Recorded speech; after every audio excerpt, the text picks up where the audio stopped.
ब्रह्ममुरारिसुरार्चितलिङ्गं निर्मलभावितशोभितलिङ्गं जनमजदुःखविनाशकलिङ्गं तत्प्रणमामि सदा शिवलिङ्गम्।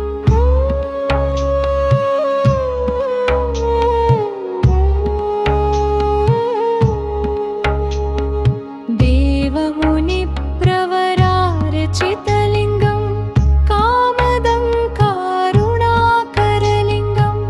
रावणदार्पविनाशनलिङ्गं तत्प्रणमामि सदा शिवलिङ्गम्।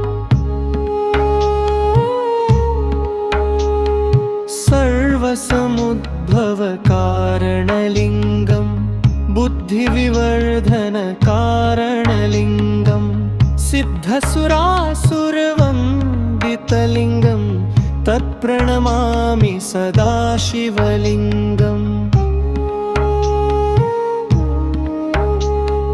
कनकमहामणिभूषितलिङ्गं फणिपतिवेष्टितशोभितलिङ्गं दक्षसुयज्ञविनाशनलिङ्गं तत्प्रणमामि सदा शिवलिङ्गम्। कुङ्कुमचन्दनलेपितलिङ्गं पङ्कजहारसुशोभितलिङ्गं संज्ञतपापविनाशनलिङ्गं तत्प्रणमामि सदा शिवलिङ्गम्।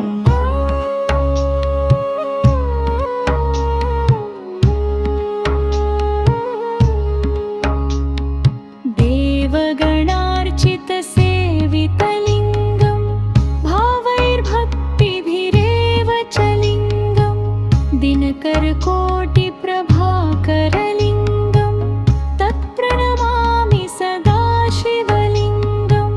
अष्टदलोलशोभितलिङ्गं सर्वसमुद्भवकारणलिङ्गम् अष्टदिग्वेदविभीतलिङ्गं तत्प्रणमामि सदा शिवलिङ्गम्।